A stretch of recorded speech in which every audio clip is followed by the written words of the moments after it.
ಜನಿವಾರ ತೆಗೆದು ಪರೀಕ್ಷೆ ಬರಿ ಇಲ್ಲ ಬರಿಬೇಡ ಅಂತ ಪವಿತ್ರವಾದ ಜನಿವಾರವನ್ನ ಧರಿಸೋದು ತಪ್ಪ. ಬ್ರಾಹ್ಮಣ ಸಮುದಾಯದವರ ಆಕ್ರೋಶ ಮುಗಿಲು ಮುಟ್ಟಿದೆ. ಉಪನಯನ ಅಥವಾ ಯಜ್ಞೋಪವಿತ್ರ ಅನ್ನುವ ವಿಧಿಗೆ ಒಳಗಾಗಿ ಶಾಸ್ತ್ರೋಕ್ತವಾಗಿಯೇ ಧರಿಸಬೇಕು. ಹಿಂದೂ ಧರ್ಮದ ಉನ್ನತ ವರ್ಗದ ಜನರಿಗೆ ಜನಿವಾರ್ಯ ಅನಿವಾರ್ಯವಾಗಿದೆ. ಬ್ರಾಹ್ಮಣ ಮತ್ತು ಕ್ಷತ್ರಿಯರು ಜನಿವಾರವನ್ನ ಧರಿಸ್ತಾರೆ. ಜನಿವಾರ ಅಂದ್ರೆ ಬಿಳಿಯ ಬಣ್ಣದ ಹತ್ತಿಯ ದಾರ ಆಗಿದ್ದು, ಇದರ ಉದ್ದ ಎಷ್ಟಿರಬೇಕು ಅನ್ನೋದನ್ನ ಧರಿಸುವವರ ಕೈ ಅಳತೆ ನಿರ್ಧಾರ ಮಾಡುತ್ತೆ. 4 ಬೆರಳುಗಳಿಗೆ 96 ಸುತ್ತು ಬರುವಷ್ಟು ಉದ್ದದ ದಾರ ಸಾಕು. ಇದೇ ಜನಿವಾರಕ್ಕೆ ಇವತ್ತು ಕುತ್ತು ಬಂದಿದೆ. ಸಿಇಟಿ ಪರೀಕ್ಷೆ ವೇಳೆ ಜನಿವಾರ ತೆಗೆಸಿ ಎಕ್ಸಾಮ್ ಅನ್ನ ಬರೆಸಲಾಗಿದೆ.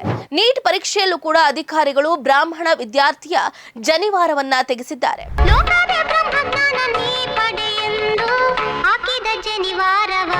ನಮಸ್ಕಾರ, ಸ್ಪೀಡ್ ನ್ಯೂಸ್ಗೆ ಸ್ವಾಗತ. ನಾನು ಚಂದ್ರಕಲಾ ಗೋವಿಂದಪ್ಪ. ಜನಿವಾರ ತೆಗೆದು ಪರೀಕ್ಷೆ ಬರಿ ಇಲ್ಲ ಬರಿಬೇಡ ಅಂದ್ರು. ಪವಿತ್ರವಾದ ಜನಿವಾರವನ್ನ ಧರಿಸೋದು ತಪ್ಪ. ಬ್ರಾಹ್ಮಣ ಸಮುದಾಯದವರ ಆಕ್ರೋಶ ಮುಗಿಲು ಮುಟ್ಟಿದೆ. ಎಸ್, ಪವಿತ್ರವಾದ ಜನಿವಾರವನ್ನ ಧರಿಸುವುದು ಹಿಂದೂ ಧರ್ಮದಲ್ಲಿ ಒಂದು ಪ್ರಮುಖವಾದ ಧಾರ್ಮಿಕ ಕಟ್ಟಳೆಯಾಗಿದೆ. ಈ ದಾರವನ್ನ ಸುಖ ಸುಮ್ಮನೆ ಮನ ಬಂದಂತೆ ಧರಿಸೋ ಹಾಗಿಲ್ಲ. ಉಪನಯನ ಅಥವಾ ಯಜ್ಞೋಪವಿತ್ರ ಅನ್ನುವ ವಿಧಿಗೆ ಒಳಗಾಗಿ ಶಾಸ್ತ್ರೋಕ್ತವಾಗಿಯೇ ಧರಿಸಬೇಕು. ಸಾಮಾನ್ಯವಾಗಿ ಹಿಂದೂ ಧರ್ಮದ ಉನ್ನತ ವರ್ಗದ ಜನರಿಗೆ ಜನಿವಾರ್ಯ ಅನಿವಾರ್ಯವಾಗಿದೆ. ಬ್ರಾಹ್ಮಣ ಮತ್ತು ಕ್ಷತ್ರಿಯರು ಜನಿವಾರವನ್ನ ಧರಿಸ್ತಾರೆ. ಜನಿವಾರವನ್ನ ಚಿಕ್ಕ ವಯಸ್ಸಿನಲ್ಲೇ ಉಪನಯನದ ಮೂಲಕ ತೊಡಿಸೋದಕ್ಕೆ ಪ್ರಾರಂಭಿಸಿ ಧರ್ಮದ ಪಾಲನೆ, ಶಿಕ್ಷಣ ಮತ್ತು ಲೋಕದ ಇತರ ಆಕರ್ಷಣೆಗಳತ್ತ ಮುಖ ಮಾಡದೇ ಇರುವುದಕ್ಕೆ ಬದ್ಧರಾಗಿರಬೇಕಾಗುತ್ತೆ. ಉಪನಯನದ ಸಂದರ್ಭದಲ್ಲೇ ಮಕ್ಕಳಿಗೆ ಗಾಯತ್ರಿ ಮಂತ್ರದ ಪ್ರಥಮ ಪಾಠವನ್ನು ಕೂಡ ಕಲಿಸಿಕೊಡಲಾಗುತ್ತೆ. ತಾಯಿಯೇ ಮೊದಲ ಗುರು ಅನ್ನುವ ಗಾದೆಯ ಪ್ರಕಾರ ಇಲ್ಲಿಯೂ ಕೂಡ ತಾಯಿಯೇ ಮಗನಿಗೆ ಗಾಯತ್ರಿ ಮಂತ್ರದ ಮೊದಲ ಪಾಠವನ್ನ ಕಲಿಸ್ತಾಳೆ. ಜನಿವಾರ ಅಂದ್ರೆ ಬಿಳಿಯ ಬಣ್ಣದ ಹತ್ತಿಯ ದಾರ ಆಗಿದ್ದು, ಇದರ ಉದ್ದ ಎಷ್ಟಿರಬೇಕು ಅನ್ನೋದನ್ನ ಧರಿಸುವವರ ಕೈ ಅಳತೆ ನಿರ್ಧಾರ ಮಾಡುತ್ತೆ. 4 ಬೆರಳುಗಳಿಗೆ 96 ಸುತ್ತು ಬರುವಷ್ಟು ಉದ್ದದ ದಾರ ಸಾಕು. ಬ್ರಾಹ್ಮಣ ಮಕ್ಕಳು 12 ವರ್ಷದವರಾದಾಗ 16ನೇ ಸಂಸ್ಕಾರದ ವಿಧಿಯ ಪ್ರಕಾರ ಉಪನಯನವನ್ನ ಬೋಧಿಸಲಾಗುತ್ತದೆ. ಸನಾತನ ಧರ್ಮ ಸಂಸ್ಕೃತಿ ಬೆಳೆಸಿದ ಮಹಾನ್ ತಾಯಿ ಸನಾತನ ಹಿಂದೂ ಪದ್ಧತಿಯ ಪ್ರಕಾರ ಇದು 10ನೆಯ ಸಂಸ್ಕಾರ ಆಗಿದ್ದು, ಹದಿವಯಸ್ಸಿಗೆ ಕಾಲಿಡುವ ಯುವಕ ಜೀವನ ಮತ್ತು ಜಗತ್ತನ್ನ ನೋಡುವ ದೃಷ್ಟಿ ವಿಶಾಲ ಹಾಗೆ ಪವಿತ್ರ ಆಗಿರಬೇಕು ಅಂತ ಬೋಧನೆಯನ್ನ ಮಾಡಲಾಗುತ್ತೆ. ಜನಿವಾರ ಅಥವಾ ಪವಿತ್ರ ದಾರ ವಿವಾಹಿತರು 2 ಎಳೆಗಳ ಜನಿವಾರವನ್ನ ದಂಪತಿಗಳಿಗೆ ಸಂತಾನ ಭಾಗ್ಯ ಪ್ರಾಪ್ತಿ ಆದ ಬಳಿಕ 3 ಎಳೆಗಳ ಜನಿವಾರವನ್ನ ಧರಿಸುವುದು ಸಂಪ್ರದಾಯವಾಗಿದೆ. ಈ 3 ಎಳೆಗಳು ಧರಿಸಿದವಾತ ಜವಾಬ್ದಾರಿಗಳನ್ನ ಸತತವಾಗಿ ನೆನಪಿಸಿಕೊಳ್ತಾ ಇರ್ತಾನೆ. ಅವಂತಂದ್ರೆ ಗುರುವಿನ ಋಣ, ತಂದೆ ತಾಯಿಯ ಮತ್ತು ಹಿರಿಯ ವಂಶಸ್ಥರ ಋಣ ಮತ್ತು ಪಡೆದ ಪಾಂಡಿತ್ಯದ ಋಣ ಅಂತಾನೆ ಹೇಳ್ತಾರೆ. ಇದೇ ಜನಿವಾರಕ್ಕೆ ಇವತ್ತು ಕುತ್ತು ಬಂದಿದೆ. ಹೌದು, ಸಿಇಟಿ ಪರೀಕ್ಷೆ ವೇಳೆ ಜನಿವಾರ ತೆಗೆಸಿ ಎಕ್ಸಾಮ್ ಅನ್ನ ಬರೆಸಲಾಗಿದೆ. ಈ ವಿಚಾರ ರಾಜ್ಯದಾದ್ಯಂತ ದೊಡ್ಡ ಆಕ್ರೋಶಕ್ಕೆ ಕಾರಣ ಆಗಿತ್ತು. ಆ ವಿವಾದ ಮುಗಿದು ಹೋಯ್ತು ಅನ್ನುವಾಗ್ಲೇ ಈಗ ನೀಟ್ ಪರೀಕ್ಷೆಯಲ್ಲೂ ಕೂಡ ಜನಿವಾರದ ಜಟಾಪಟಿ ಜೋರಾಗಿದೆ ನೋಡಿ. ಸಿಇಟಿ ಪರೀಕ್ಷೆ ಸಂದರ್ಭದಲ್ಲಿ ಶಿವಮೊಗ್ಗ, ಬೀದರ್, ಧಾರವಾಡದಲ್ಲಿ ಜನಿವಾರವನ್ನ ತೆಗೆಸಿ ಎಕ್ಸಾಮ್ ಬರೆಸಲಾಗಿತ್ತು. ಇದು ಆಕ್ರೋಶಕ್ಕೆ ಕಾರಣವಾಗಿತ್ತು.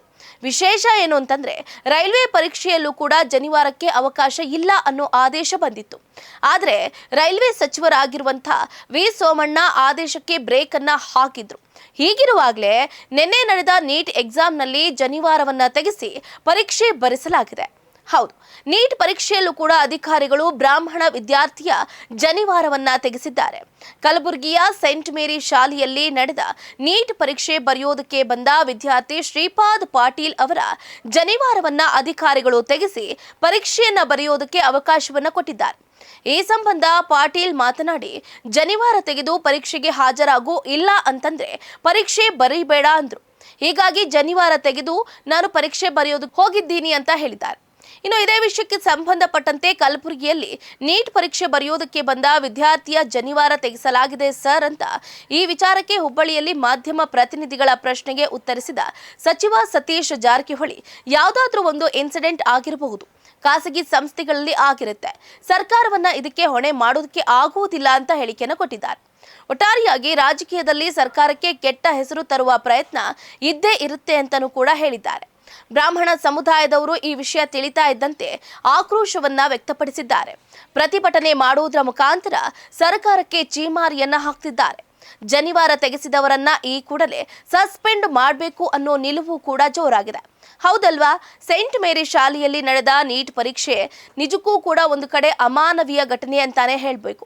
ಅಮಾನವೀಯ ಘಟನೆ ಸಂದರ್ಭದಲ್ಲಿ ಜನಿವಾರವನ್ನ ತೆಗೆದಿಟ್ಟು ಹೋಗಬೇಕು, ಇಲ್ಲ ಅಂತಂದ್ರೆ ಎಕ್ಸಾಮ್ ಬರೆಸೋದಕ್ಕೆ ನಾವು ಅವಕಾಶವನ್ನ ಕೊಡೋದೇ ಇಲ್ಲ ಅಂತ ಯಾವಾಗ ಶ್ರೀಪಾದ್ ಪಾಟೀಲ್ಗೆ ಅಧಿಕಾರಿಗಳು ಹೇಳಿದ್ರು, ತಂದೆ ಕೈಗೆ ಜನಿವಾರವನ್ನ ವಿದ್ಯಾರ್ಥಿ ಶ್ರೀಪಾದ್ ಪಾಟೀಲ್ ಕೊಟ್ಟು ಹೋಗಿರ್ತಾನೆ ಎಕ್ಸಾಮ್ ಬರೆಯೋದಕ್ಕೆ. ಈ ವಿಷಯ ಇನ್ನು ತಿಳಿತಾ ಇದ್ದಂತೆ ಸನಾತನ ಸಂಸ್ಕೃತಿ ವತಿಯಿಂದ ಹೋರಾಟವನ್ನು ಕೂಡ ಹಮ್ಮಿಕೊಳ್ಳಲಾಗುತ್ತೆ.